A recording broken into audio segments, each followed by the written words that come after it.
TBT crash course में आपका स्वागत है। जैसा कि हम सभी जानते हैं कि हम लोग बात कर रहे हैं पौधों के उत्सर्जी पदार्थ के बारे में।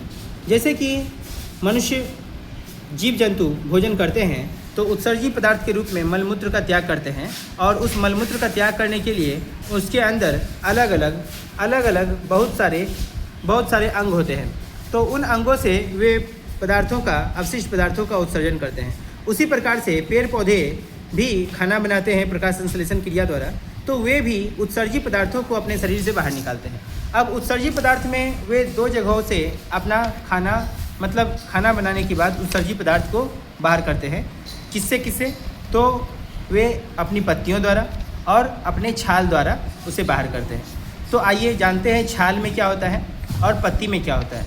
तो पत्ती में जो होता है उसका नाम क्या है और छाल में जो होता है उसका नाम क्या है, आइए समझते हैं। तो पत्ती में जो होता है उसे अब निराली बताएगी कि पत्ती से क्या बाहर करते हैं और हम छाल से क्या बाहर करते हैं। निराली आपको पता है? हाँ सर, पत्ती और छाल से अवशिष्ट पदार्थ यदि उत्सर्जन करते हैं, उत्सर्जित करते हैं, पदार्थों को क्या करते हैं, बाहर उत्सर्जित करते हैं। ठीक है, अब यहाँ पर एक चीज़ बात कर रहे हैं कि छाल से हम लोग क्या बाहर करते हैं और छाल से जो हम लोग बाहर करते हैं मतलब कि हमारे जो पेड़ पौधे बाहर करते हैं उसका नाम होता है टैनिन। ठीक है, क्या बाहर करते हैं, टैनिन। और जो छाल से बाहर कर दिया, क्या बाहर कर दिया, तो टैनिन बाहर कर दिया। और जाइलम में दो चीज़ होता है, क्या आपको पता है जाइलम में क्या क्या होता है? जाइलम में क्या क्या होता है तो उसका नाम है रेजिन और गोंद। तो जाइलम में दो चीज़ होता है जिसको कि बाहर करते हैं, उसका नाम है रेजिन और गोंद। जैसा कि हम सभी जानते हैं कि हम पत्तों को देखते हैं, वैसे पत्तों को देखते हैं जैसे कि पीपल का पत्ता, बरगद का पत्ता या फिर कनेर का पत्ता जो पीले पीले शिव जी को जो चढ़ता है, अगर उसकी पत्तियों को या फूल को तोड़ा जाता है तो उससे दूध निकलता है। वह भी एक उत्सर्जी पदार्थ है और वह उत्सर्जी पदार्थ लैटेक्स कहलाता है। क्या कहलाता है? लैटेक्स। क्या कहलाता है? लैटेक्स।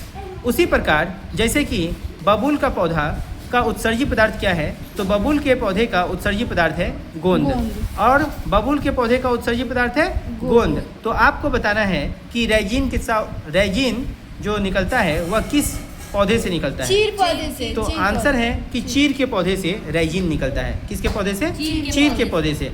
अब बहुत सारे पेड़ पौधे जल में पाए जाते हैं और बहुत सारे पेड़ पौधे स्थल पर पाए जाते हैं। जो पेड़ पौधे जल में पाए जाते हैं वे अपने उत्सर्जी पदार्थ को जल में ही प्रवाहित कर देते हैं और जो स्थल पर पाए जाते हैं मृदा ही में छोड़ उत्सर्जित पदार्थ को, वे अपने उत्सर्जित पदार्थ को मिट्टी में छोड़ देते हैं।